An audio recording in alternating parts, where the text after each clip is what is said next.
From Kern Government Television, welcome to this week's Kern County Board of Supervisors meeting, originating from the County Administrative Center located at 1115 Truxtun Avenue, Bakersfield, California.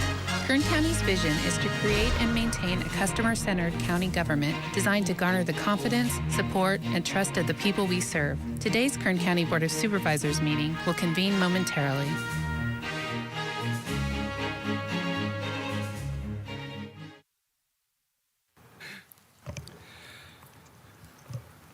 Board to reconvene. Madam Clerk, please call the roll. Supervisor Peters. Here. Supervisor Scribner. Here.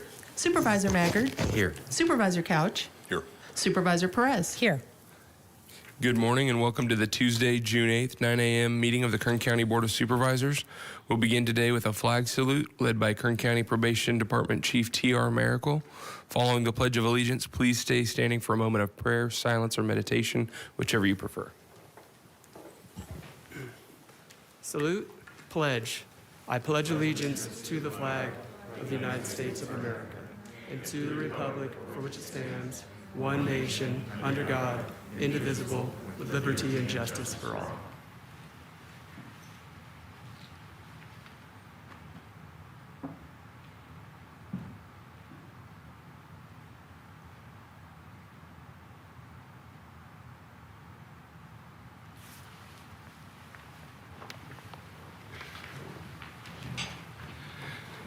Next, I'd like to call on Nick Cullen, Director of the Animal Services Department, to introduce our Pet of the Week.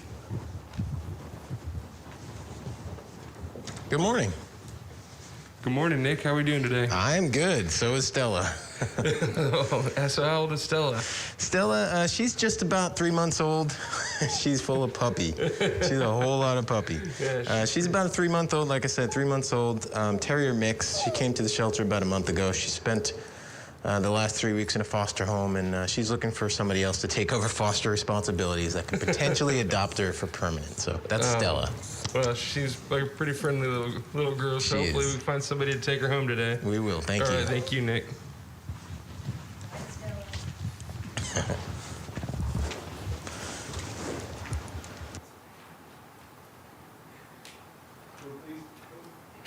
We are pleased to welcome back members of the public into the board chamber with available seating for up to 65 attendees at this time. While limited seating is available, the current public comment protocols remain in place, so testimony and general public comment are still accepted via email or voice message to the clerk of the board prior to today's meeting, and live comments via teleconference will be heard during the meeting. We'll begin by considering the consent agenda. All items listed with a CA above the item are considered to be routine and non-controversial by county staff. Consent items will be considered first and may be approved by one motion. If a member of the public wishes to comment or ask questions regarding an item on the consent agenda, they may do so prior to a vote being taken. A member of the board may remove any item from the consent agenda and it will be considered in listed sequence, with an opportunity for any member of the public to address the board concerning the item before action is taken. A member of the public may also comment on any closed session item. At this time, I'll read the consent agenda item numbers, and that is items 1 through 6 on page 2, 9 through 14 on page 3, 15 through 23 on page 4, 24 through 32 on page 5, 34 through 40 on page 6, 41 through 48 on page 7, and items 50 through 57 on page 8. Madam Clerk, are there any members of the public wishing to speak to the consent agenda? Not online, sir. I don't know about in the audience. Okay, thank you. Is there anyone in attendance that would like to speak on the consent agenda? Okay. Sure, yeah, if you could come down to the podium.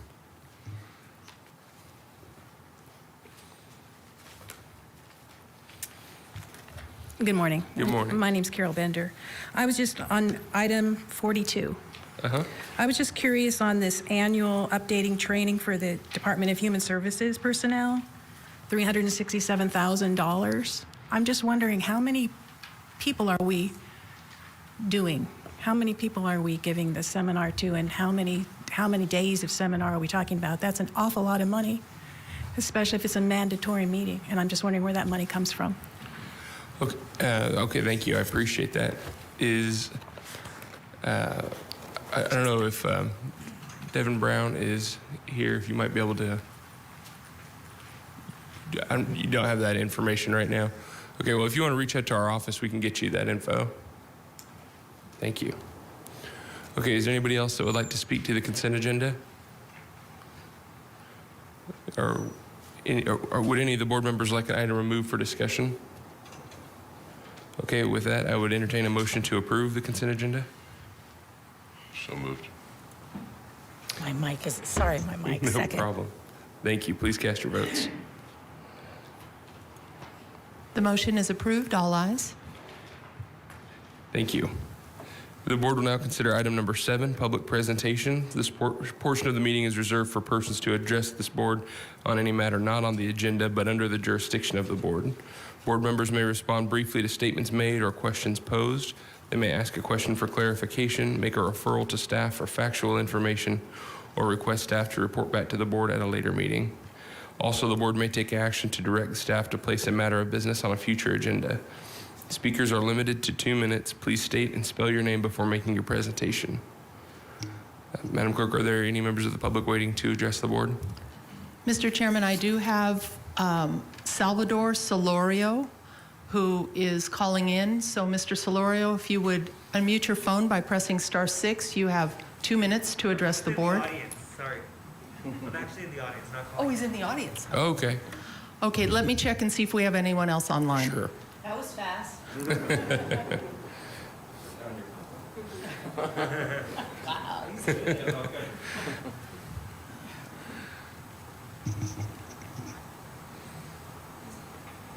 Mr. Chairman, I don't see anyone on the Teams call, so I Okay. would suggest we take public comment from inside the chambers. Thank you.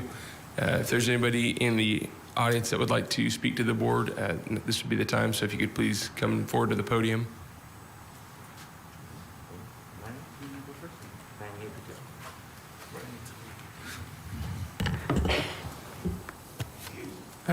Good morning. Good morning. My name is Brian Osorio, and I'm the current mayor of the city of Delano. I just want to give public comment on 2 things now that I'm here. The first is, saying thank you to the county and thank you to Supervisor Couch for the efforts in building roads in the rural community in Delano that aren't within the jurisdiction. I've been getting a lot of compliments on this, and so I just want to say thank you. The second comment is that I'm here to stand in solidarity with SEIU and the workers asking for a fair contract. Many of these workers haven't seen an increase in over a decade, and they provide critical services that benefit the city of Delano. This includes behavioral health, public health, and social services, services that the city of Delano cannot provide. And so I ask that we continue to invest in our county employees so that we can retain them and improve our workforce for the county and, of course, the services of our community residents. Thank you. Thank you. Anybody else that would like to speak to the board? Hi, good, it is still morning, right? Yes, good morning. Mr. Chair, supervisors, members of the public. I am Mayor Alex Garcia for the city of Wasco, and I rise today in solidarity with our workers this morning, our essential workers, and that is because following a discussion with our health, education, and financial partners in South Kern recently, after a discussion with them, briefly I want to say what we've learned following this pandemic is something that's most important, mental health. And investing in mental health services and the workers that provide those mental health services at this time is paramount more than ever. This investment was required before the pandemic, during the pandemic, which we appreciate that through the Kern Latino Task Force and through other mental health agencies as well. So this investment, it needs to be continued past the pandemic, and we urge the supervisors to do this for us. Us at the city, we understand balancing budgets and needs are very difficult, but that burden shouldn't be borne by our essential workers. For over a decade, they haven't seen an increase in investment in the services that they provide, and I ask that you do that this year, and I stand with them. And again, I want to end by thanking you all for listening to me and the workers week in and week out, day in and day out. This is something that they feel passionate about, and I stand with them. and I urge you to make this investment. Thank you for listening to us today. Thank you. Could we have our next speaker, please? Good morning, Chairman Peters and Board of Supervisors. My name is Francisco Martinez. I have been a Kern County worker for 18 years. I am a CPS social service worker. I live in District 2, and I am a proud member of SEIU 521. The CAO made the following statements at the last Board of Supervisors meeting. Quote, "We'd like to be in the position to provide more regular cost of living adjustments to all of our employees. That is only going to be possible with our continuing efforts of developing our revenue sources. I would like to respond to CEO through the chair. We have a huge reserve fund for a rainy day. It's been raining on many county workers for the last 13 years, working without a COLA to help meet the county budget. The CAO found $21 million in surplus in February when the CAO wanted county workers to take furloughs from January to June. The CAO is aware of property taxes revenues increasing. The CAO is aware that it was reported this week in the local media that oil currently trades at $70 a barrel and is projected to trade at $100 a barrel by December. The CAO made the following statement at the last Board of Supervisors. These complaints, quote, are about compensation generally come from employees who have exhausted their step increases. I would like to respond to the CAO through the chair. For many years at the county budget hearings, the CAO has received reports from department heads that there is over a 40% turnover rate at the Department of Human Services. I hope the CAO is not suggesting that employees who have exhausted their step increases should find this to be an opportunity to take advantage of the departures of many experienced social workers, many with MSW degrees and NFT degrees, leaving the Department of Human Services for early retirements or leaving for better pay and working conditions found in other agencies. In conclusion, the CAO made the following statements. In the past 4 years, your board has provided salary increases between 5 and 25% for nearly 1,300 members of SEIU. The CAO knows that many salary increases are due to a combination of minimum wage adjustment for many supervisors were due to compaction. And the CAO is aware that comp and class adjustments were approved to county job positions that utilize federal and state funding, making up most of those wages. County jobs positions that are 100% dependent on general funds, excuse me, like CPS social workers like myself will never see the light of day of a comp and class adjustment. So basically CPS social workers. Could we get you bring your comments to a close? We're well over the time limit. I will. Basically, CPS social workers in other comparable counties are being paid for the real value of the work. This is all the time I have to respond to some of the statements made by the CAO. Thank you. Thank you.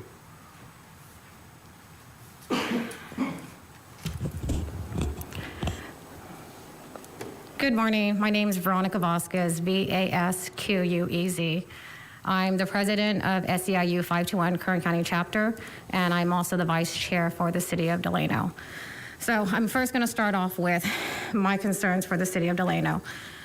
This is my third time asking Supervisor David Couch for either a town hall or attend a city council meeting in regards to the Delano Homeless Navigation Center. That's going to be put at Delano Association of Development Delayed.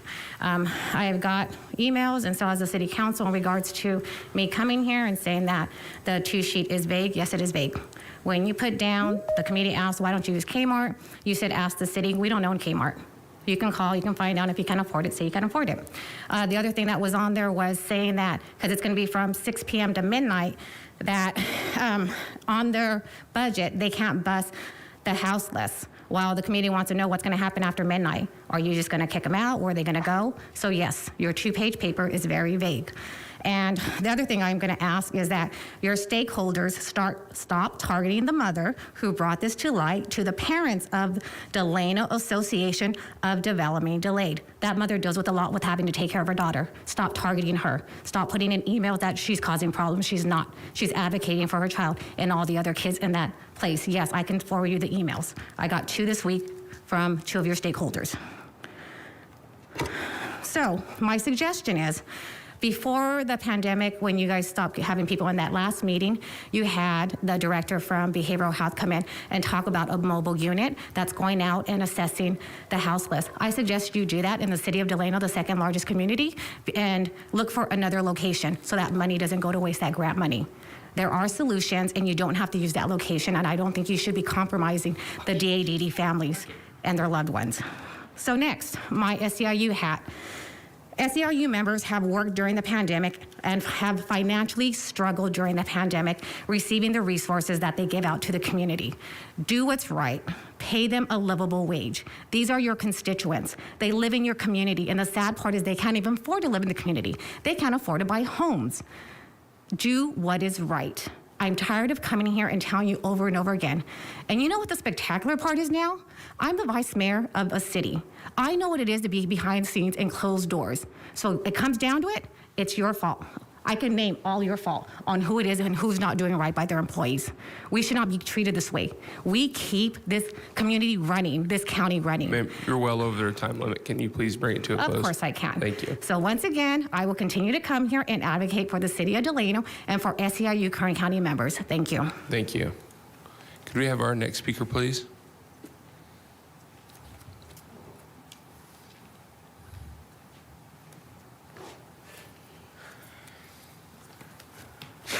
Hello, my name is Salvador Solorio Reese, and I am a newly elected council member for the city of Delano.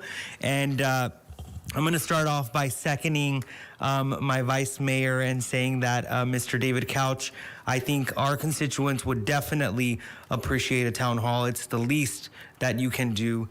So I have lived in Kern County all of my life, and I understand the need to fund our essential workers. I am speaking today in solidarity with SEIU 521 community leaders, urging all of you, the Board of Supervisors, to fund critical services that my community of Delano needs, in addition to prioritizing our essential workers. It's been over a decade, y'all, since there has been an investment in our workers. Families all across Kern County have chosen to raise their families here. And it is time that we prioritize the needs of families without making excuses. As a community resident of Kern County and a council member for the second largest city in Kern County, I urge all of you, the Board of Supervisors, to fund the basic necessities and our essential workers, because when you do that, you will choose to fund the families of Kern County. Thank you. Thank you. Are there any other speakers in the audience?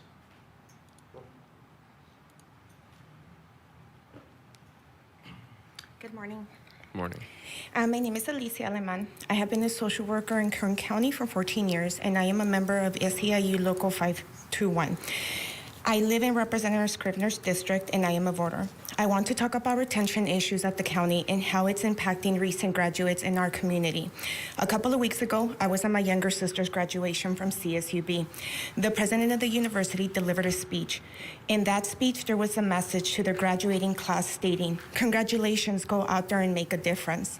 That part of the speech prompted me to remember when I was in college, how our professors attempted to instill a passion for giving back to the community to make it better, even more so in my field. There was that push of go out there and make a difference, help your community be better. With that said, I have noticed a trend within our department. We are having a difficult time retaining new social workers.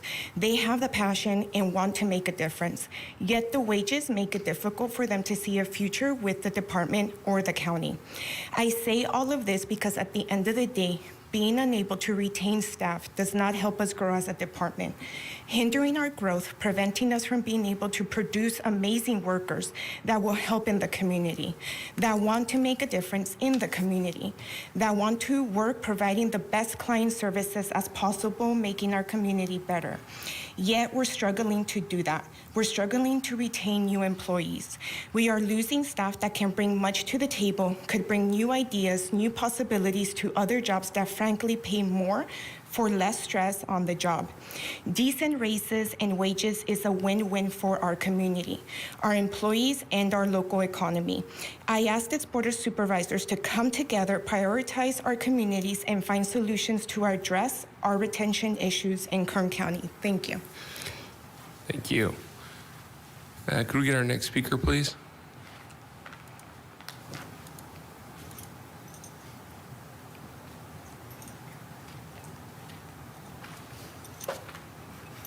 Good morning, members of the board, Mr. Chair.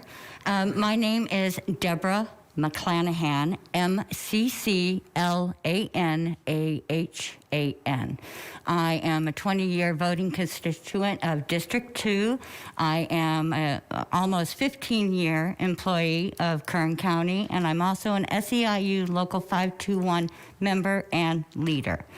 I have been working in customer service for the past 45 years. The last almost 15 years I have been working here in Kern County as an office services assistant, and during that period of time I have seen the services that we provide fail. Our communities are not being invested in because we don't have the staff in which to invest in them.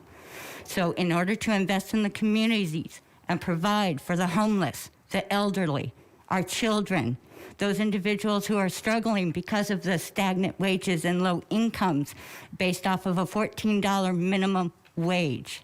We are there to service and provide for them. We don't have those services. It's time for you, as members of the board and Mr. Alsop, to invest in the community by investing in your workers. I thank you. Thank you. Is there anybody else who would like to address the board?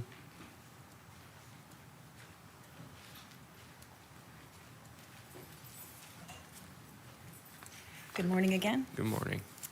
My name's Carol Bender, B-E-N-D-E-R, and I reside in District 1.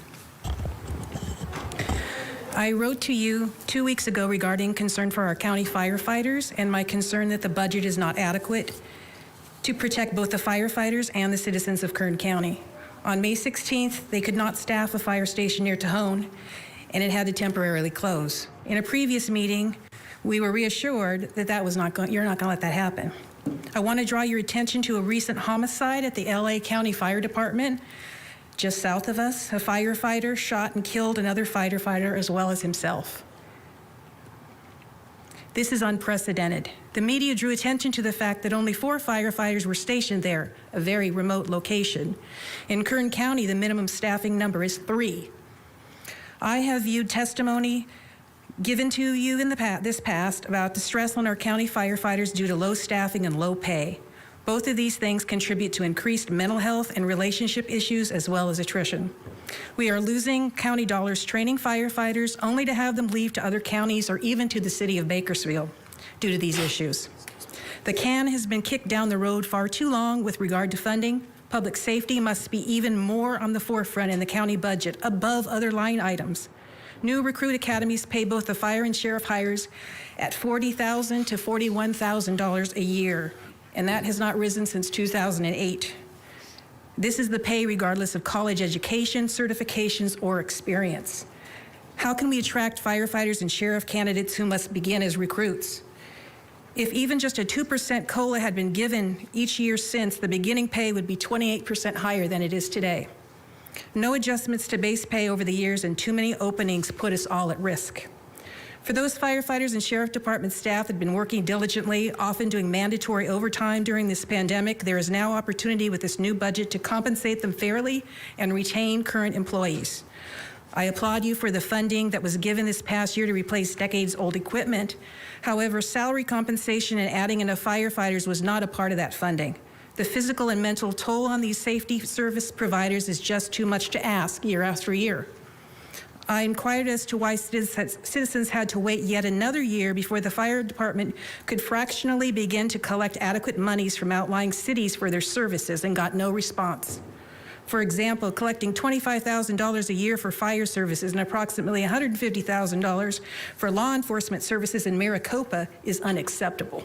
Ma'am, if you could bring your comments to a close, I can. well over the time. I've got one more sentence here. The grand jury has been recommending Maricopa's unincorporation for over a decade, and I realize that this is a very difficult red tape nightmare, and so it's been avoided. However, there must be a better solution to properly compensate our safety employees. Thank you. Thank you. Are there any other members of the public wishing to speak on public presentations? Okay, Madam Clerk, did we have somebody on the line that was wanting to call in? We do, Mr. Chairman. Dolores Huerta would like to address your board. Ms. Huerta, if you would unmute your phone by pressing *6, you have 2 minutes to address the board. Yes, thank you. Thank you very much. I think at this point, the question is why. Here we have week after week that the county's essential workers that are doing the work to keep our county people safe and sound are coming here to this board week after week. And so I think that what I'm going to ask is why? Why is the board not responding? Why are these workers not being given the raises that they need? We know that they're the ones that are really keeping our county and the residents here safe and sound and taking care of the people in this county. And the courts, and I think I said this before, this is why the Board of Supervisors is there to do their job. So you have everybody else doing their job, but they're asking for the compensation that they need. So coming out of this pandemic, we know that we need to do a lot more, and we need to take care of the county workers. So I just want to, again, say to the Board of Supervisors, please, it's time to take action. You have no longer any excuses not to give the county workers a raise. They are doing their job. So please, folks on the Board of Supervisors, do your job. Thank you very much. Mr. Chairman, I don't have any other speakers on the line. Okay, thank you. And next we'll begin, or we will consider item number 8, board member announcements or reports. And I would like to begin by asking Bryn Kerrigan, Director of Public Health Services, to provide an update on the COVID-19 pandemic.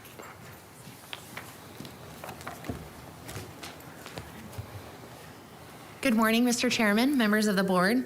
Good morning. Kern County remains in the orange tier this week. Specifically, our metrics are an adjusted case rate of 2.2 per 100,000. That's down from last week where we were at 2.4 per 100,000. Our testing positivity rate is at 1.6%, which is equal to what it was last week. And our our lowest quartile testing positivity rate is 2.3%, up slightly from last week when it was 1.7%. Our metrics must meet the less restrictive tier threshold for at least 2 consecutive weeks, so Kern will not move to the yellow tier prior to the retirement of the Blueprint for a Safer Economy next week on June 15th. When the blueprint is retired on June 15th, everyday life will feel a lot like it did before COVID-19, with most places being open and returning to usual operation with no capacity limitations or social distancing requirements.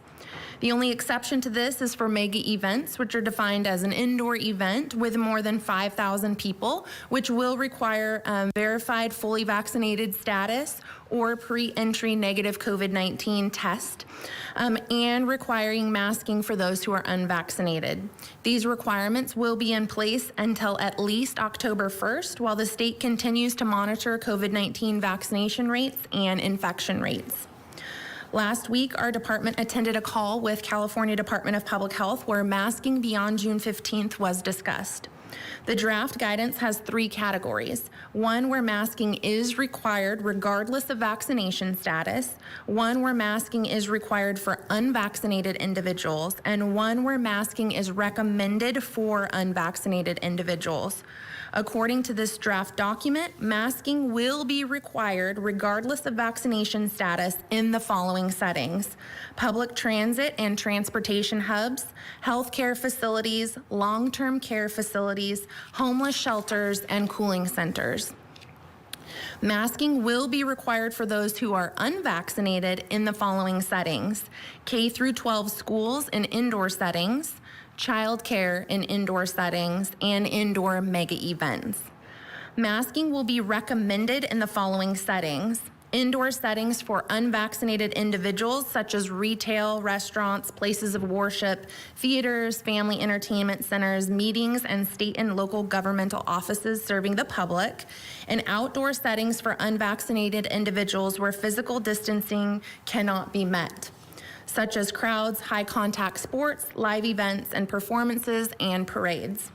Masking will be optional in all other settings. This masking discussion is only in draft form and subject to change prior to implementation on June 15th.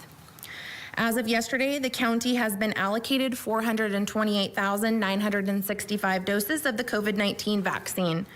573,177 doses have been administered to Kern County residents. 269,319 people have completed their vaccination series. The state has increased our eligible population by 37,399 people to a total of 753,967. About 29.2% of our total population and 36% of our revised eligible population have been fully vaccinated. Another 59,676 people have received one dose of their two-dose series, meaning 44% of our revised 12 and older population is either partially or fully vaccinated. 67,727 people 65 and older have completed their vaccination series, meaning 62.8% of our 65 and older population has been fully vaccinated. 8,013 doses have been administered to adolescents 12 to 15 years of age. 1,261 have completed their vaccination series, and another 5,491 have received one of their two-dose series, meaning 11.7% of our 12 to 15-year-old population is either fully or partially vaccinated. On May 27th, the governor announced a state vaccination incentive program. This program includes monetary prizes for getting vaccinated. There are three components to this incentive program. The first is 10 people will be selected to win $1.5 million each. These individuals could have been vaccinated at any point when vaccines have been available. Only one dose of the vaccine is required to be eligible. However, payment of the cash prize will not be made until the vaccination series is complete. 30 people will be selected to win $50,000 each. Drawings will be held on Fridays. 15 people were selected last week on June 4th. 15 more people will be selected this week on June 11th. These individuals could have been vaccinated at any point when vaccines have been available. Only one dose of the vaccine is required to be eligible. However, payment of the cash prize will not be made until the vaccination series is completed. Starting May 27th, the first 2 million people statewide to begin their vaccination series will be given a $50 gift card upon completion of their vaccination series.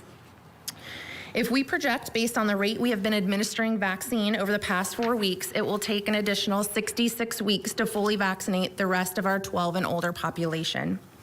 Next week, an additional mobile vaccination unit will be launched in Kern County.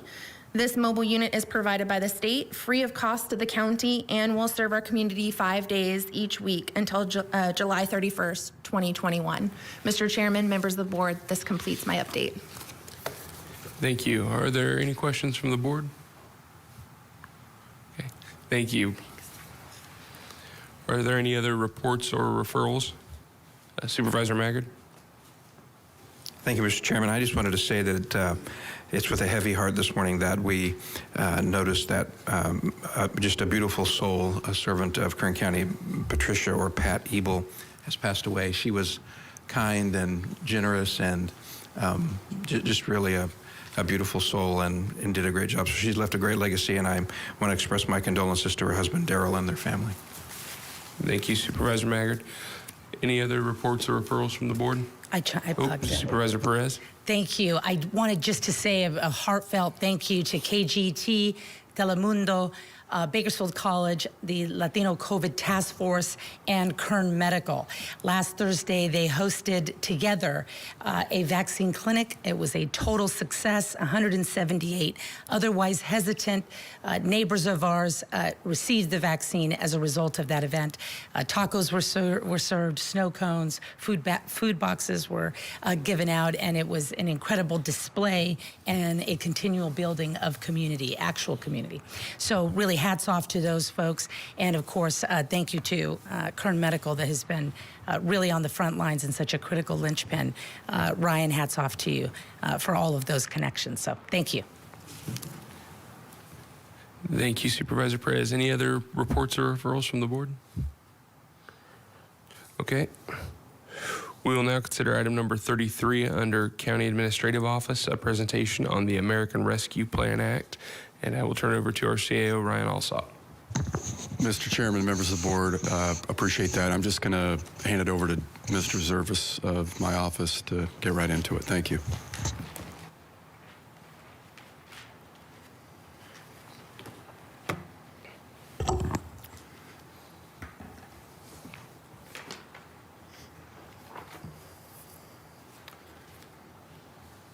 Thank you, and good morning, Chairman Peters and members of the board. This morning, we're going to talk a little bit about the American Rescue Plan Act of 2021 and the recommended preliminary allocation of the county's share of those funds. As we get started, just to look back, in the beginning of this pandemic, the county received funding through the CARES Act, March 2020. And at that time, there really wasn't a lot of additional support being provided to the economy. The first round of PPP money was made available to local businesses, but really this funding was the only funding available for Kern County to respond to the pandemic, both with protecting the community from the virus itself, as well as providing economic support. And there was a variety of uses that we implemented, both economic support, providing $30 million in forgivable loans to small businesses, grants to nonprofits, safety net services, and providing PPE at no cost to the community. We provided support for the homeless, rental mortgage assistance support, pandemic mitigation, dealing with testing, contact tracing, isolation units for homeless individuals that had been exposed, and a wide variety of response efforts directly to the pandemic.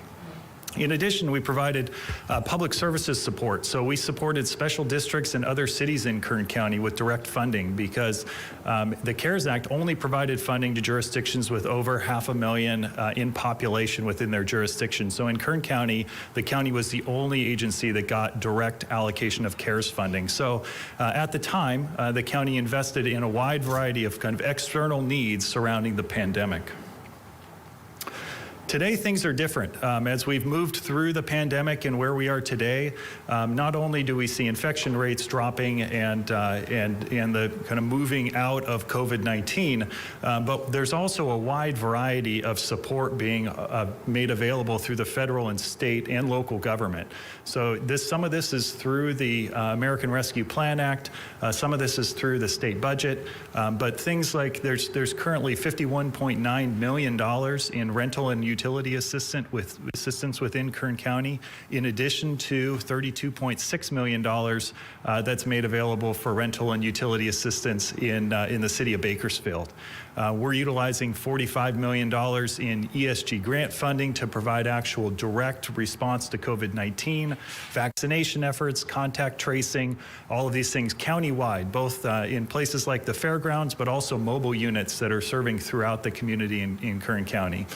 In addition, there's been a tremendous amount of economic support made available by the federal and state government, things like direct tax incentives or tax rebates, direct support to individuals, additional grants to small businesses, increased CalWORK, SNAP, CalFresh, Medicaid, a tremendous amount of assistance, really an unprecedented amount of financial assistance has been made available recently, really over the past year, through federal and state governments in response to this pandemic. And that's kind of where we're at today. Now, looking at the American Rescue Plan Act, we're talking specifically about Section 602 and 603. These sections of Subtitle M created the Coronavirus State and Local Fiscal Recovery Funds, and 603 is the one that actually impacts the counties. So that's the Local Fiscal Recovery Fund, and that's the portion of the Recovery Act we're really focusing in on today. Because the American Rescue Plan Act totals about $1.9 trillion in total. I mean, it is one of the largest stimulus efforts that's ever been made in the history of our government. And in that, $350 billion has been made available to state and local governments. You can see the allocation of that on the left. It's about $65.1 billion that's been provided to counties, and an additional $65.1 billion that's provided to cities. So through this local $350 billion, every state, every county, every city in the nation is getting funding. So unlike the CARES Act, where it was very targeted to larger jurisdictions, in this case, all of those branches of local government, including territories and tribal governments, are also receiving direct funding from the federal government. As I mentioned, the county's receiving $65.1 billion and $65.1 billion to the cities. For counties like Kern County, that is a direct allocation through the federal government. It's based on population or the community development block grant formula, whichever is greater.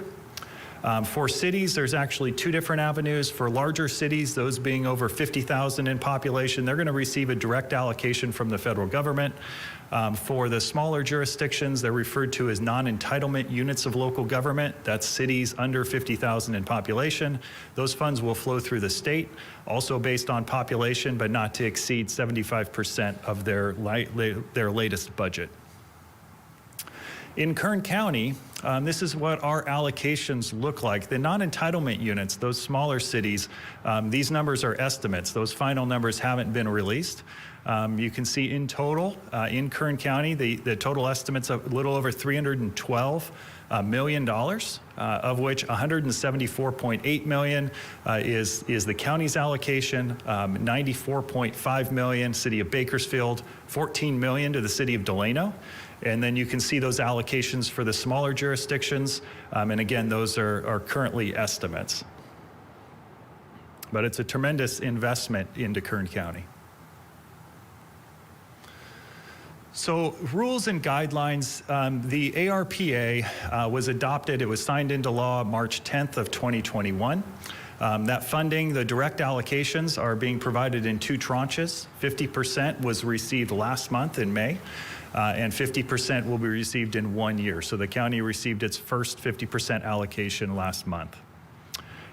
Eligible expenses start March 3rd of 21, so this is really intended to meet future needs past that March 3rd date. Funds must be fully expended by the end of 2024, or fully obligated rather by the end of 2024, and fully expended by the end of 2026.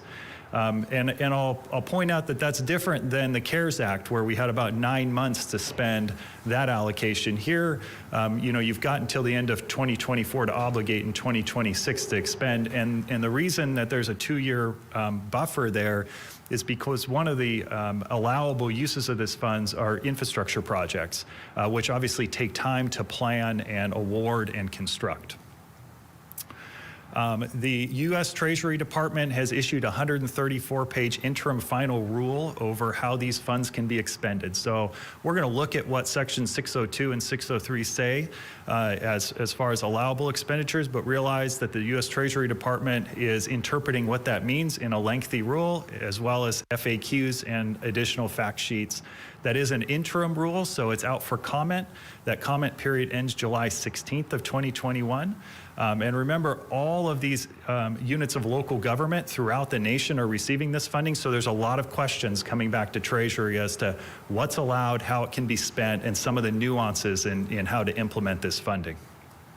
And those answers will influence our use and the plan as we come back to you in future dates and have to make adjustments based on what we learn in the future.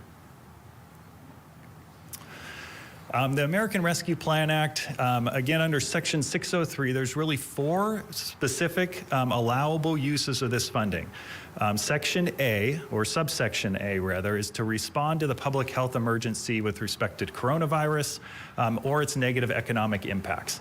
That's very similar to the CARES Act funding. So if you thought about, well, what was allowable under CARES Act, that's really what is covered under Section A here. But what the American Rescue Plan Act does is it opens up 3 additional areas of expenditure that are allowed, which really the CARES Act didn't provide for. So in Section B, we see the ability to respond to workers performing essential work during COVID-19 health emergency by providing premium pay to eligible workers of the state, territory, tribal, or local government for performing essential work. So there's premium pay for essential workers. Section C allows for the use of these funds for the provision of government services to the extent there's a reduction in revenue. So this was specifically excluded under the CARES Act. This is the ability to backfill local government lost revenues during this time of the pandemic to avoid reductions in government services. And there is a formula that the Treasury Department has implemented there, so it's not subjective.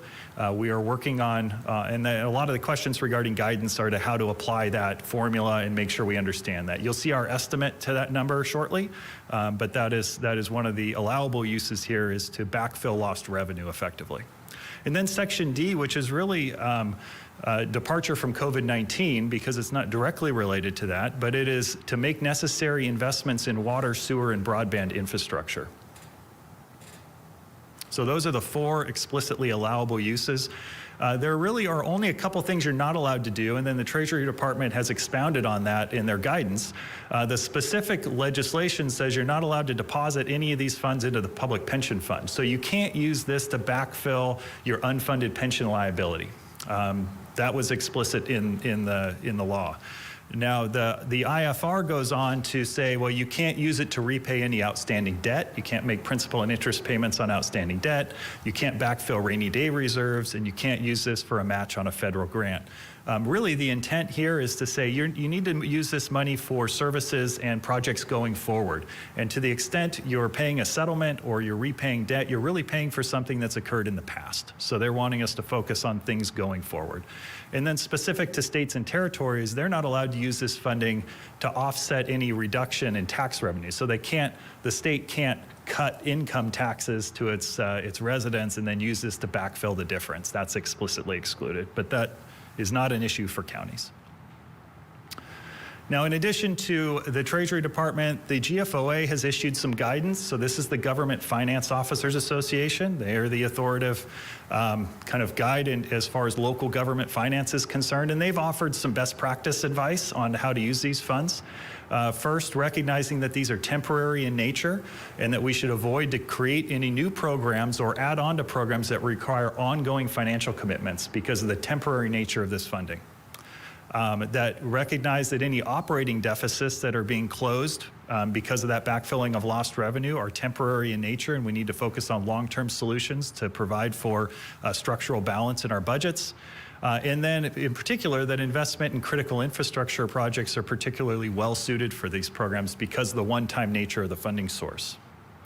The GFOA also points out that looking for what the state and other local governments are doing with their ARPA funding, making sure we're coordinating with them. And we are looking forward to further discussions with City of Bakersfield and the Superintendent of Schools and other recipients of these fundings and how we can coordinate our efforts so that we can maximize the benefit to the residents here in Kern County and not duplicate efforts.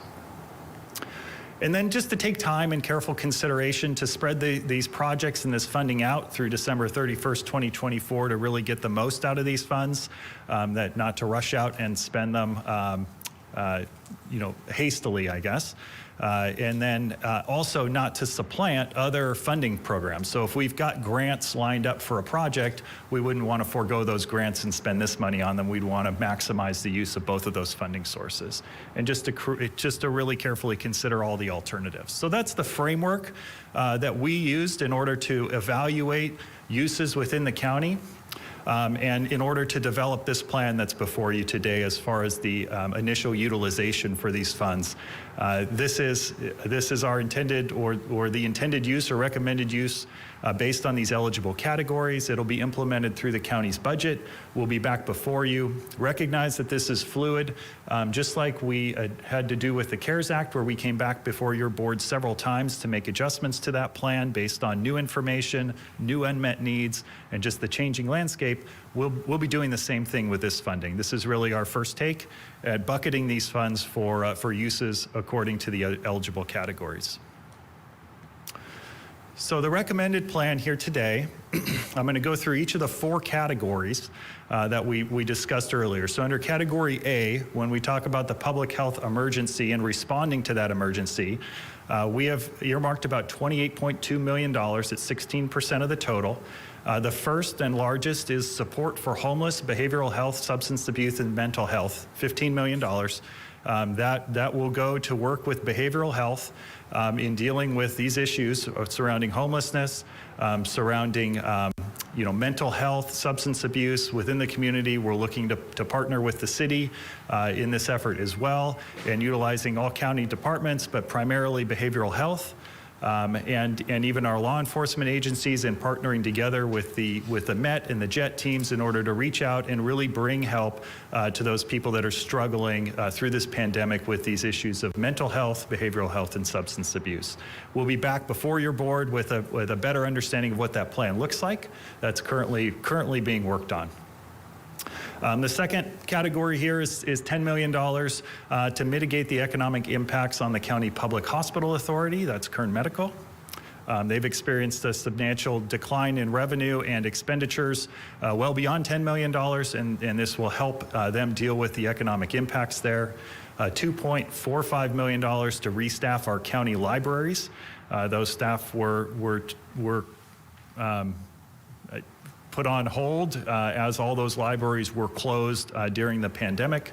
About $600,000 to promote tourism and economic recovery throughout the county, and $150,000 to do some improvements for job training facilities at ETR and Bakersfield Adult School, specifically for restaurant job training. In the next category, this is subcategory B, to respond to workers performing essential work. So this is providing premium pay to eligible workers. We have $25.84 million, a little less than 15% of the total allocation to the county allocated in that category. And then $80 million, or about 45.8% of the total in category C, which is the provision of government services to the extent the reduction in revenue. As I mentioned, there is a specific formula we have to use from the Treasury Department in order to calculate that. That's our best estimate at this time. We'll want to maximize that category to the extent possible, but obviously have to follow that those guidelines from the Treasury Department. So once we know more, we'll kind of hone that estimate in, but that's the current estimate. And that would really take the financial pressure off of all of our county departments for the next, through the end of 2024 at least, as it backfills for the lost revenue during this time period. And then category D, to make necessary improvements in water, sewer, and broadband infrastructure. We've identified 4 water-related categories. The first and largest is $10 million to address the stormwater and flooding issues in Lamont. That's been an issue for a long time here in the county. And this effort would go to mitigate up to the 10-year storm event in the Lamont area. Through a combination of land acquisition and land development to alleviate the flooding issues there, again, up to that 10-year storm event. The second item here is a well replacement and rehabilitation at the Buena Vista Recreation Area for $4 million in order to shore up that asset for the community and protect our water source there. And then $1.1 million for potable and fire water system really investment at Camp Condor, which currently does not have a functioning potable or fire water system and thus is shuttered. And the same over at Camp Okeechee. They had a municipal or potable water line that failed. This would replace that line and make that asset available for public use as well.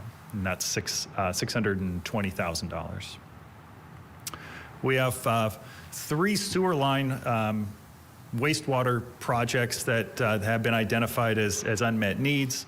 The first $7 million, and this would replace failing sewer lines out in Taft Heights and Ford City. That's been a problem for a long time. We would be able to get in and replace those failing lines. And a similar project in East Bakersfield for about $2 million, replacing those failing sewer lines that have just lived out their existence here.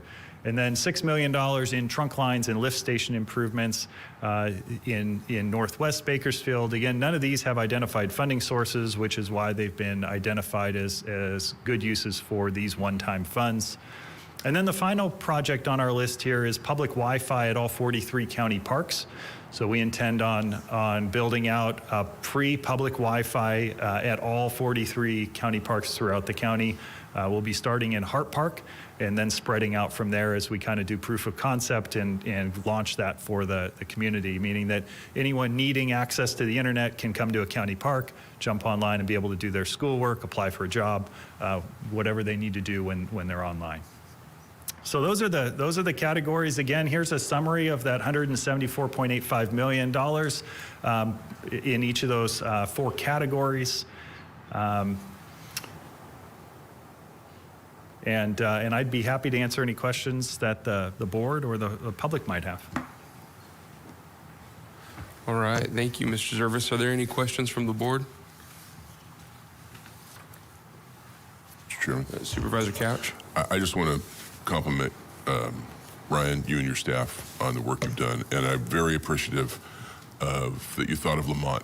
That's a big deal for that community, and I'm just thankful for that. I just want to compliment you on the work that you've done. Appreciate it. Thank you. Supervisor Perez?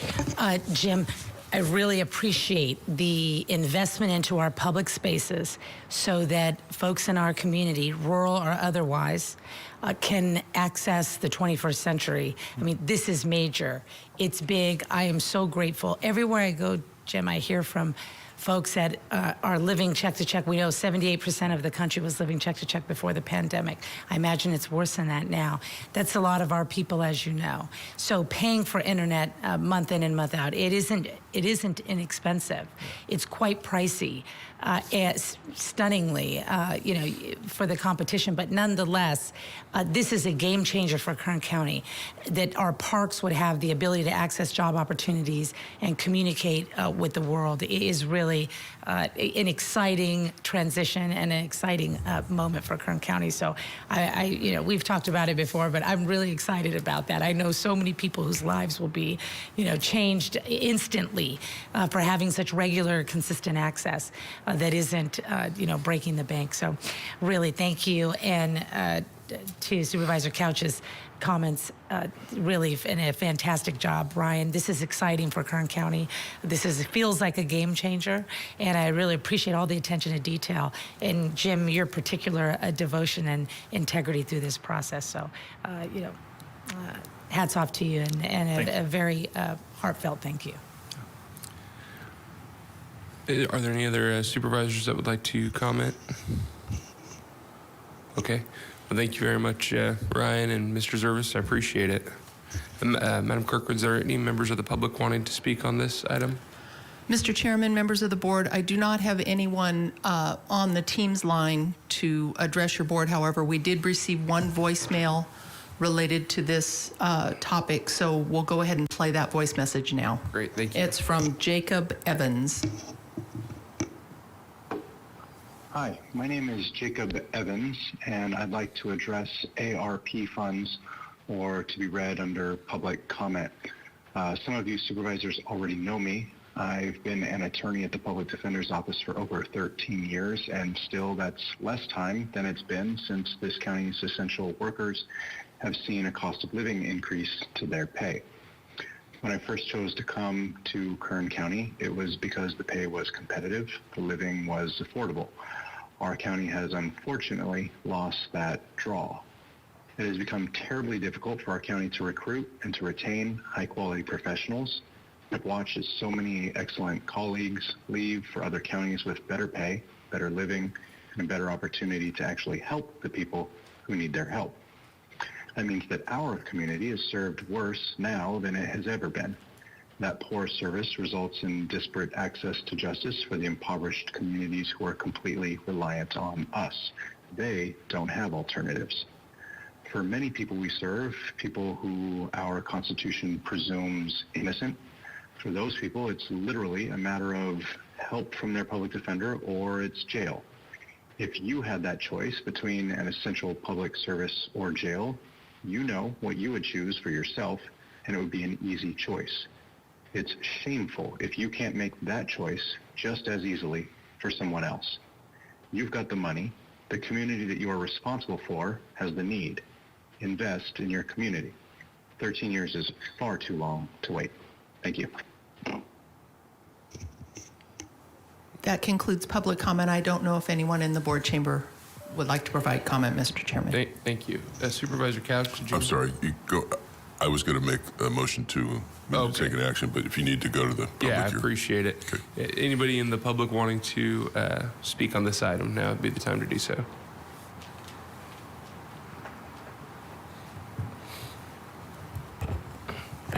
Good morning, everyone. My name is Emma de la Rosa, Policy Advocate with Leadership Council. So just to begin, I'd like to thank the CAO for their responsiveness to my emails. I email them all the time, and I appreciate their responses. I do want to highlight a few other additional programs, eligible projects. This funding can support in delivering assistance to workers and families in terms of providing food, housing, and financial assistance. They do also recommend that the funding serve the hardest hit communities and also address the health disparities and the housing and neighborhood disparities.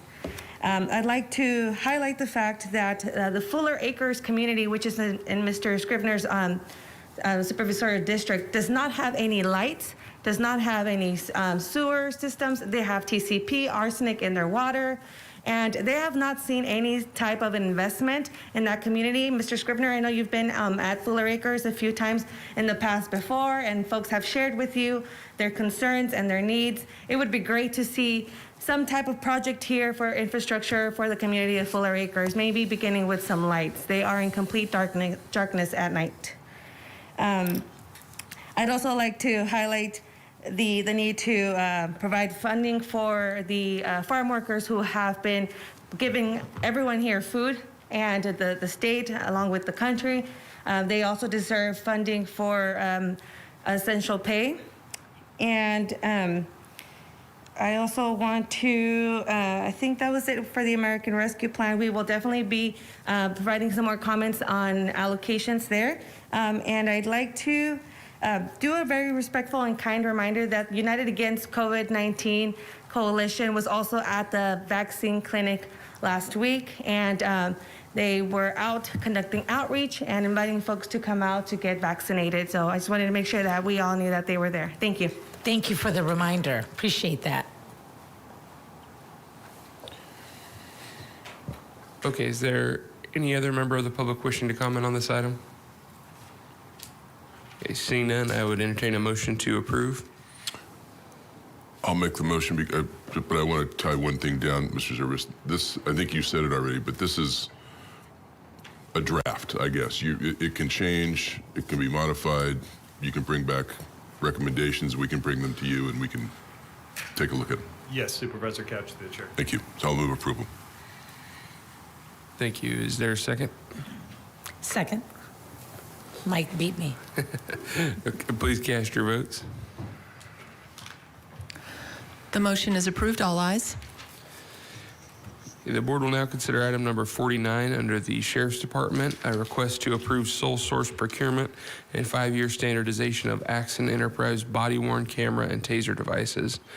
And for that, we will hear from Under Sheriff Doug Yock. Good morning. Good morning. On behalf of the Sheriff and the Sheriff's Office, I'd like to thank the board, the CAO, and his staff for working along with the Sheriff's Office in reaching this goal of outfitting our patrol staff with body-worn cameras. This process started in 2015 when we first introduced body-worn cameras to our electronic monitoring program and central receiving facility. In 2016, the city of Wasco was able to purchase them for the contract city deputies, and in 2018, we were able to receive a grant to add 90 additional body-worn cameras in the Metropolitan Patrol area. If your board approves this agreement today, the Sheriff's Office will be able to purchase an additional 195 body-worn cameras for a total of 325. This agreement will allow the Sheriff's Office to outfit all staff from the rank of deputy to lieutenant that are assigned to patrol assignments, including our 14 substations, and units that work with the community on a regular basis, such as civil, EMP, and work release, and have a potential to assist on patrol-related calls on a daily basis. The purchase of these additional body-worn cameras will help increase transparency and advance public trust, help mitigate liability to the county, assist the DA's office in successfully prosecuting offenders, and allow the Sheriff's Office Compliance and Standards Unit an additional tool to audit, ensure law, policy, and training are being followed, and the best practices are being utilized. This agreement provides access to Axon Direct, which will allow the field supervisors and managers to review and audit body-worn camera footage on a regular basis to allow us better oversight in the field. It is the Sheriff's Office belief that these videos will capture the interactions that our staff have on a daily basis with all segments of our community that are overwhelmingly positive and highlight the Sheriff's and the Sheriff's Office commitment to our communities and the community policing. Additionally, the agreement allows the Sheriff's Office to update our TASER programs over time to the latest and most up-to-date model. This agreement includes smart batteries for the TASER, which sends a signal automatically to activate the body-worn camera should the TASER be armed, and an additional technology of a signal sidearm, which is attached to the firearm holster, which activates the primary user's body-worn camera with additional body-worn cameras within the range of the signal anytime a firearm is removed from the holster. As you're aware, a lot of these incidents happen rapidly and they evolve quickly. You've seen it on some of the body-worn cameras, and there's not always time for a deputy to activate in these life-threatening situations. This agreement includes the storage required to maintain the TASER and body-worn camera evidence required for periods of time. Your board previously approved the addition of 11 support staff and 1 sergeant to properly manage the body-worn camera program to provide the video in accordance with legal mandates such as SB 748 and allow the Sheriff's Office to utilize these systems to the fullest extent for transparency and as an early warning system to identify and address any issues early on, which will make us a better organization and better serve our communities. At this time, I'd like to thank you for your consideration on this, and if you have any questions, we'd be happy to answer them. Thank you, sir. Supervisor Perez. Thank you. Good morning, Doug. Good morning. What percentage of our deputies have the cameras now? I don't have the percentage. Right now, they're deployed in Metropolitan Patrol, the electronic monitoring program, the city of Wasco, and, excuse me. What's your ballpark figure, would you say? I would say it's probably a little bit less than half of our patrol staff. This Okay. will allow us to outfit all patrol staff. At what point in the 5-year agreement do you see us being at 100%? 100%? Or where you see us, the end goal, if you will. I don't know if that's 100% or if it's 90%, but For our patrol staff, we believe we'll be up and operational sometime by late August. This will be approved with the July 1st budget if it gets approved. We still have some infrastructure to put in place and some training, and the cameras, once the contract is signed, they'll be delivered. So we believe by the end of August, all of our patrol staff from the rank of lieutenant down to deputy will be outfitted with them. Mike, this August? Yes. That won't include special investigations and detectives and some of those, but all patrol staff that are routinely assigned to patrol functions and assistant patrol functions will be outfitted. So will all of those systems include the automatic trigger when the taser is pulled? Yes, when the taser's activated, all of those systems, this will update all of our systems that we have currently as well. So anytime the taser's turned on, it will automatically activate the camera if the deputy had not activated it, and anytime the firearm is removed from the holster, it will activate the camera and the cameras in the immediate vicinity if the deputy wasn't able to activate it in time. Wow. The little under 50% of our staff that has it currently or have body camera capacity now, are those automatic triggered? Those have to be turned on by the deputy? Are those going to be eliminated? Are they able to be upgraded? How does that work? The ones we have now have to be activated by the deputy. They do have a standby mode, so it automatically captures when you activate the body-worn camera, it captures the previous 30 seconds. Audio or video only, not the sound. All of those will be upgraded to have the signal sidearm and the tasers, so it'll activate. Thank you for answering those, and thank you for your hard work on this agreement. I think we're making major progress, and your professionalism is noted and appreciated. I appreciate so thank that. you. We've seen over time the body-worn cameras. Most people think law enforcement don't want them. We welcome body-worn cameras.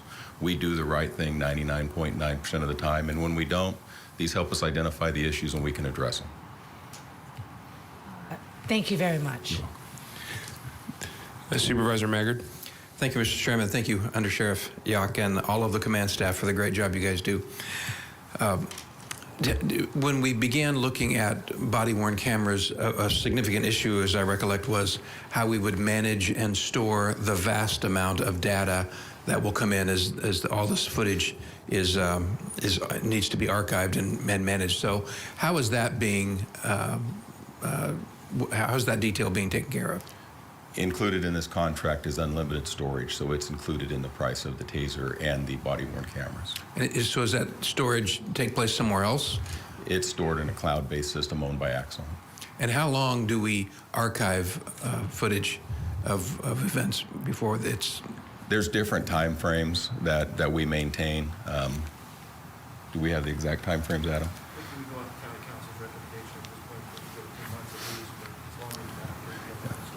Yeah, at a minimum, we retain it for 13 months. A lot of times we get litigation holds on some of them, and then the DA's office, depending on what type of an offense it is, can also extend the time periods that we retain it.